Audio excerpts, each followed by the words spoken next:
Now, obviously, you know about the devastating explosion that went off in Oslo, Norway, their capital. Blast blows out most of the windows of the government building housing the prime minister's office. Massive vehicle bomb, a bomb inside a vehicle. We've got some footage of that we're rolling for PrisonPlanet.tv viewers right now. Also, there's a report of people trapped in the building. It looks like Oklahoma City-style devastation. If you haven't seen the video, if you're listening on the radio.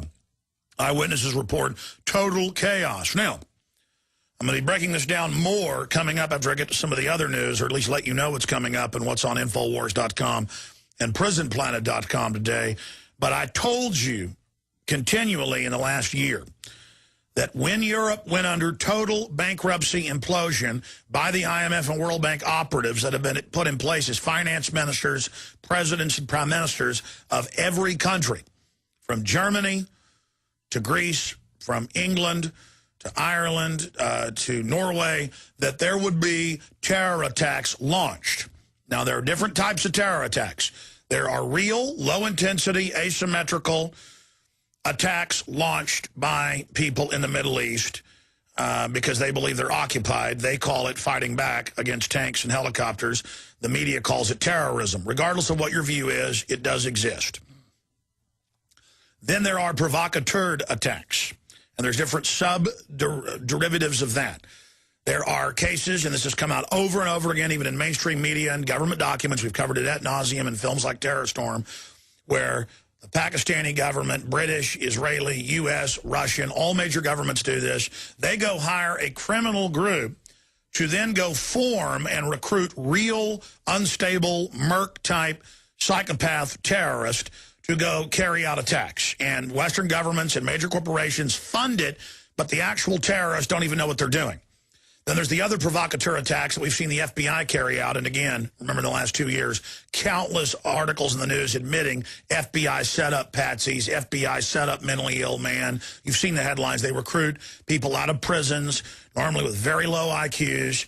They want them to, blow up the Christmas tree event in Portland or bomb the Tube in England. On and on and on, and they will set up a mosque, recruit the people, and command them that under Islam they must do this. And so those are provocateur events with patsies. The first World Trade Center came out in the New York Times, CBS News, because whistleblowers inside the government, Maad Salam was one of them, because he thought they were going to set him up. He was the confidential informant. He recorded the FBI ordering him, and the tapes were released to carry out the bombing. And he said, but first it was going to be a fake bomb. Then you said, no, it's going to be a real bomb. Then it was fake detonators. Then you said, no, real detonators. Now you're saying, let it go forward. And they found 2 men on welfare with below 80 IQs. They were mildly mentally retarded. And thank God they didn't park it up against the real column as they were trained to do, or it could have really damaged and killed more people in the first World Trade Center attack. So there's those attacks. So there's different types of provocateur attacks. There's attacks where you got real terrorists, don't know who they're being financed by. But then you also have some real terrorists, very rare, better chance of, again, dying from a honeybee sting. We posted those statistics from major university studies yesterday in our article that went globally viral. DHS says that white people are the #1 terror threat. We're going to be breaking that down more today. But then you have the purely staged event. Purely staged events like Oklahoma City and ATF operation. We've gone over that ad nauseum. Cover it in my film Road to Tyranny with the total proof, and 9/11. But then they've still got to have patsies, a McVeigh or a Muhammad Atta, a Lee Harvey Oswald type. And you need to investigate those for yourself and find out about them. And, of course, over 200 U.S. government-sponsored terror attacks with NATO have been declassified by the British and the Italians. The U.S. has never declassified it, but those were joint operations with the British, German, Italian governments in Operation Gladio and the NATO stay-behind networks. And those were bombings carried out all over Western and Central and Southern Europe, the majority of them in Italy.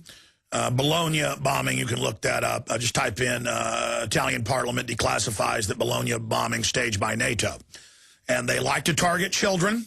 School buses are a favorite. And they're going to move these systems into the United States and Europe. Now, I told you this would come when the total collapse of Europe began. Next, they'll move to the United States and England. And right as the banks seize the pension funds, go after the private pension funds, right as they slash benefits but increase taxes, the terror attacks will be staged so that you are distracted by that and rally around the government in fear. They will also use it to knock off enemies. They like to kill multiple birds with one stone. And we're doing research right now on the leader of Norway. I was already aware of this individual not going along with the EU takeover. So they will also then not just get everybody to rally around the corrupt bureaucracy by staging terror attacks through the different variants. We don't know what type this is yet. But with the timing, it's not the very rare actual terror attack. I can tell you right now, 98% chance. There is a chance it could be real. I would say 2%. And this is all I do is eat, drink, sleep, and study this. I interview every global terrorism experts, the top professors, the top heads of Pentagon and CIA Black Ops. By the way, we got to get Steve Pachinik on. He called me a few weeks ago. I meant to call him back. Jaron, I want to get Pachinik on Sunday or Monday if he can do it, and apologize. I meant to call him back. He talked about this kind of stuff coming up. I want to get him back on. Dr. Steve Pachinik, former head of Black Op. Well, he wrote the book on modern Black Ops and staged events, and he's gone public with the bin Laden thing and 9/11 being staged. I need to get him on because things are quickening, and he agreed with my analysis 2 months ago that these bombings would be coming during the implosion. That's definitely one of the main cards they're going to play. So it has begun. It has begun. In fact, if we could even maybe get Pachinik to pop in a little bit with Chapman as a prelude or as an entree, an hors d'oeuvre to Sunday, that might even be good. But we'll see what happens with that today. But that just popped into my mind that we need to get him on. At least 2 killed in Oslo bombing, scores injured, explosions damaged buildings in Norwegian capital. Reportedly, the Prime Minister was in the building.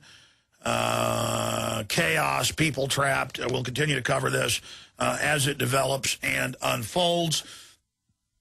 Also, we told you this last week because of our sources that you could look for a criminal investigation to be opened by the George Soros Justice Department. And I'm not saying there shouldn't be an investigation, but again, you have Satan in investigating Baphomet here. I mean, this is ridiculous. James Murdoch denies misleading panel. Reuters, Bloomberg, News of the World workers are offered jobs in Siberia. So the old joke, we'll send you to Siberia or the North Pole. Dow Jones outpost. Justice Department prepares subpoenas and News Corps inquiry to feed that, of course, into Soros.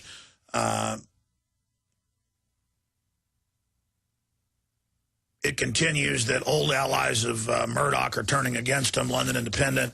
So we'll be looking at that. Meanwhile, Senator Grassley and also Congressman Issa have been saying for weeks, and there's more news on this today, that clearly the Justice Department and Eric Holder have been caught perjuring themselves on not knowing about Fast and Furious. It's now confirmed from California to Texas to Illinois to Florida, the FBI, the DEA, the ATF, they're not just shipping guns to Mexico by the tens of thousands. They're shipping them to drug gangs inside the United States and then blaming the Second Amendment.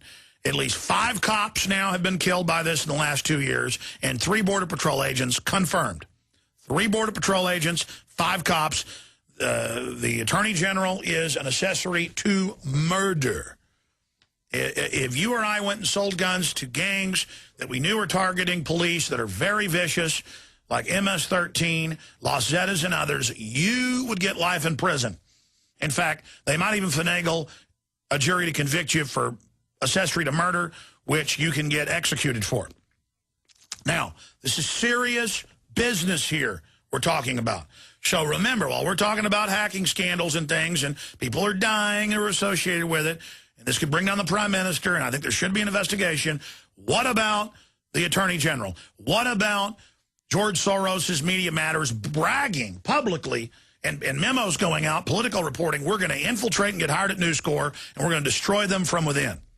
That's sabotage. That's just as illegal as what's going on here. So there is a serious war going on right now. Continuing, Grassley sees DOJ cover-up in Fast and Furious investigation. A senior Senate Republican has accused the Justice Department of a cover-up. Well, they got caught perjuring themselves. It's now confirmed they ordered it by limiting information to Congress about a botched gun-running program along the southwest border. Only thing that was botched is they got caught. Okay?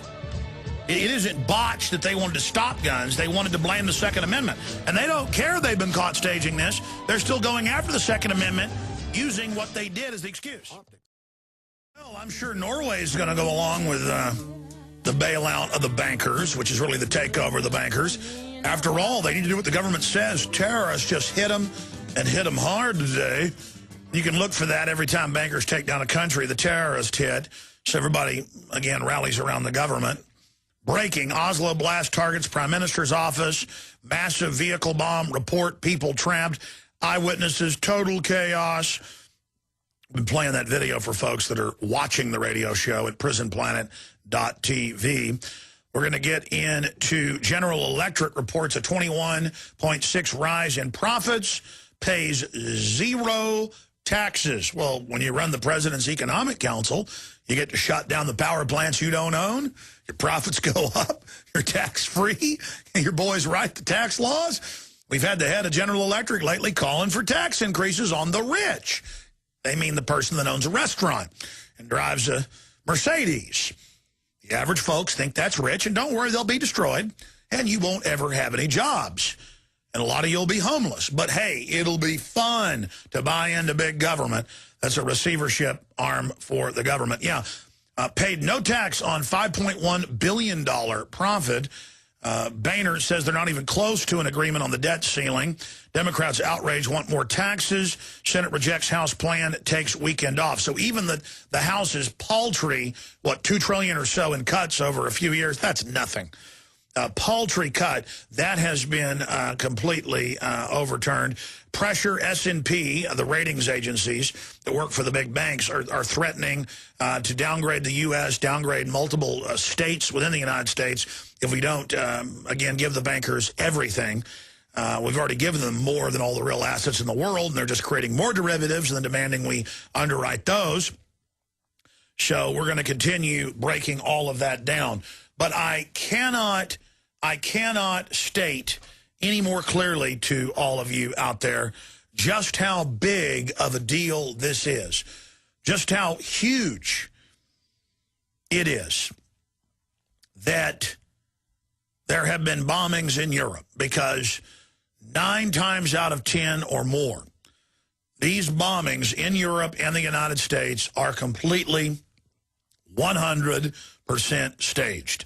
And it's been proven over and over again, and I told you it would come during the big economic takeover of Europe. And speaking of economic takeover, states negotiating immunity for banks over foreclosures. State attorneys generals are negotiating to give major banks wide immunity over irregularities, taking people's houses they didn't own, lying in court about owning them, in handling foreclosures, even as evidence has emerged that banks are continuing to file questionable documents. Of course they are. That's out of Reuters. And the same thing's going on in Europe. This isn't going to go away. I mean, again, 12 years ago, the government signed deals with major insurance companies to steal the death benefits of all veterans. When you die, you pay into insurance, you're not going to get it. And the media doesn't care. The government, in fact, it's unpatriotic, it's anti-military to even mention it.